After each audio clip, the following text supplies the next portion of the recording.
Let's turn now to Hurricane Helene. The storm could become one of the deadliest on record.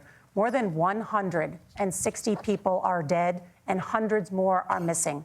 Scientists say climate change makes these hurricanes larger, stronger, and more deadly because of the historic rainfall. Senator Vance, according to CBS News polling, 7 in 10 Americans and more than 60% of Republicans under the age of 45 favor the U.S. taking steps to try and reduce climate change.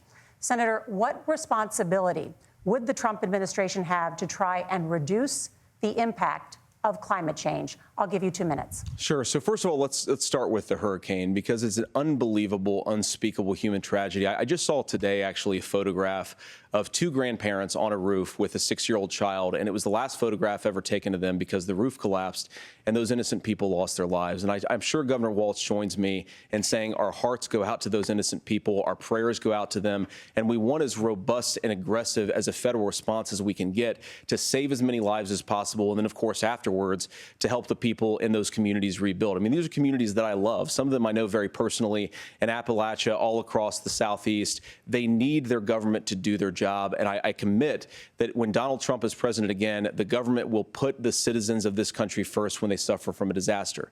Now, Nora, you asked about climate change. I think this is a very important issue. Look, a lot of people are justifiably worried about all these crazy weather patterns. I think it's important for us, first of all, to say Donald Trump and I support clean air, clean water. We want the environment to be cleaner and safer. But one of the things that I've noticed some of our Democratic friends talking a lot about is a concern about carbon emissions, this idea that carbon emissions drives all of the climate change.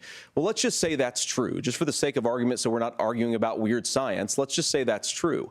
Well, if you believe that, what would you want to do? The answer is that you'd want to reshore as much American manufacturing as possible, and you'd want to produce as much energy as possible in the United States of America, because we're the cleanest economy in the entire world. What have Kamala Harris's policies actually led to?